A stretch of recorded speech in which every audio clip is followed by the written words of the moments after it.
Welcome to SVR Sports Picks. He's Mike Brenner and Peter Loshak. We're the Odds Couple. This is the College Basketball Odds Couple show for Thursday, March 30th. We've got Ross Benjamin from RVWins.com on the line. Mike Brenner, we got the NIT Finals tonight, and then after we quickly touch on that, we're going to go to Ross Benjamin, where he's going to not make the case for South Carolina, but if there were a case to be made for them, which I'm not sure there is, he's going to say what that is, articulate what that is. That line is creeping up. It's 6.5, minus 115 at some places, -7, and I, of course, like them at -6. We're going to talk with Ross Benjamin about South Carolina in a second, but before we get to that, Georgia Tech, TCU, in our morning show, there were some people who referred us to an article where, we can read about the motivation for TCU, which I'm sure is accurate, but I don't know. Georgia Tech getting 4 seems like just maybe a point or a point and a half too many. What do you think, and that was at 3.5. Yeah, now it's at opened 4. at 3.5, right?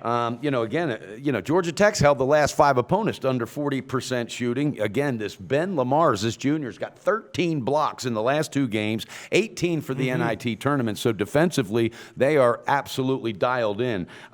2 first-year coaches, Josh Pastner, and then, of course, Jamie Dixon coming from Pittsburgh. He has really coached that team up, an amazing turnaround. But I don't know, Pete, I was feeling really good about TCU, but the more I look into G Tech and this defense, this could become a 10-foot pole. Are you going to give an official pick on this game? Yeah, I did. I'm going to give it an official pick. I'm going to go ahead and take TCU for the full game. All right. Well, there is still the Greek hanging 3.5 minus 115, so we'll give you that line for your official record. I'm going to go ahead and take that. I'm going to put my faith in Jamie Dixon. Pull that trigger, baby. TCU Horned Frogs. All right. Ross Benjamin, before we touch on South Carolina, do you have anything to say about Georgia Tech, TCU? Georgia Tech seems like they should be competitive here, right? Well, you would think so, but, they're offensively challenged, Pete, and they're going to be facing the best offensive team they've faced in the tournament thus far. Okay. So a little bit of contrast in styles here. One team really hangs their hat on defense in Georgia Tech, the other on their scoring ability in TCU. I will say this, the Big 12 this year from top to bottom, I believe was the strongest conference in all of America. And I also like the fact that Jamie Dixon, this will be his 27th career game as head coach at Madison Square Garden.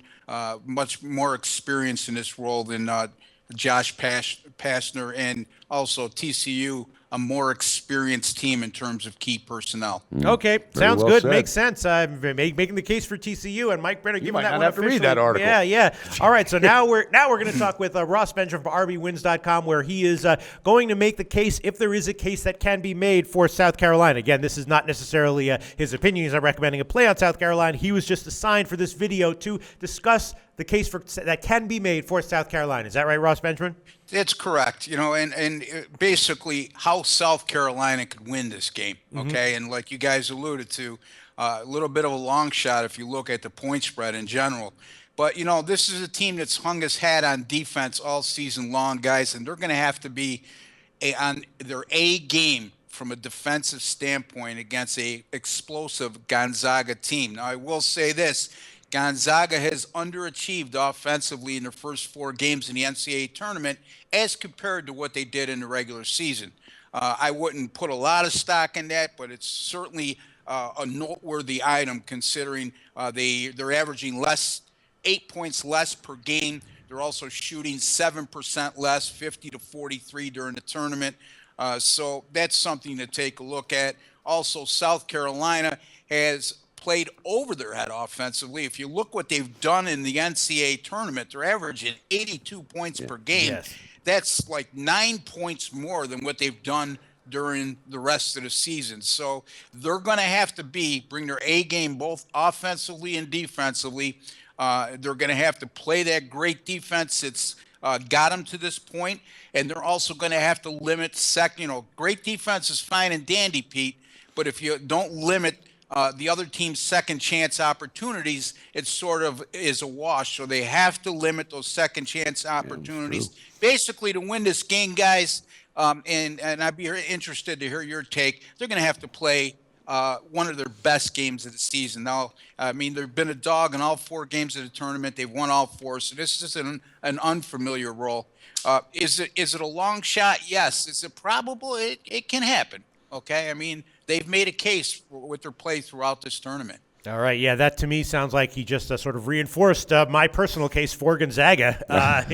Yeah, South Carolina could do it, but they're going to have to keep playing above their heads offensively, and Gonzaga's going to have to keep, underachieving a bit offensively. So Absolutely, and just like Ross alluded to, Gonzaga, this is going to be an offense that's going to try to find that weakness and explode. But I think the real key factor for me, anyway, basing it on emotion and momentum, was at the end of that game. I really feel South Carolina quenched their thirst when Frank Martin started smiling, the champagne was pouring. He said, these guys had to put up with me. And I just, even though it's both teams now, first time ever in the Final Four, Gonzaga's been knocking on this door for quite some time. We talked about that yesterday, Mike. Absolutely. And Mark Few will have these guys ready to go. There's just no doubt in my mind. I really just think that Gonzaga is dialed in. They're thinking about that BYU loss. And I think this is the game where their offense will definitely get taken off like it was throughout the whole season. I love this play. I think it would take a miracle for South Carolina. But then again, they've already, performed a couple miracles along the way, so that's why they play the game, Pistol. Yeah. All right, Ross Benjamin, thanks for your insights. Your website is rbwins.com. For anyone watching our videos with you for the very first time, tell us about that.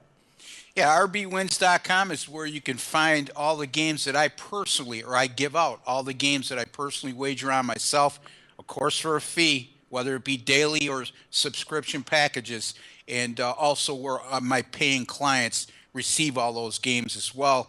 Now, the rest of my basketball season right through the NBA Finals, including the NCAA Final Four, the NIT Championship game tonight, $3.99 for the rest of the year. I've been running this special with SBR.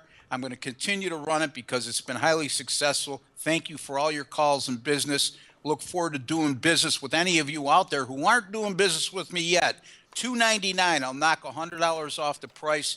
Call me now, 781-571-0299, 781-571-0299. I accept all major credit cards, prepaid debit cards, PayPal, and you have all the options as far as payments goes. Again, my website, rbwins.com, my direct phone number, 781-571-0299. Where you pay a little to win a lot, baby. All right, thanks, Ross.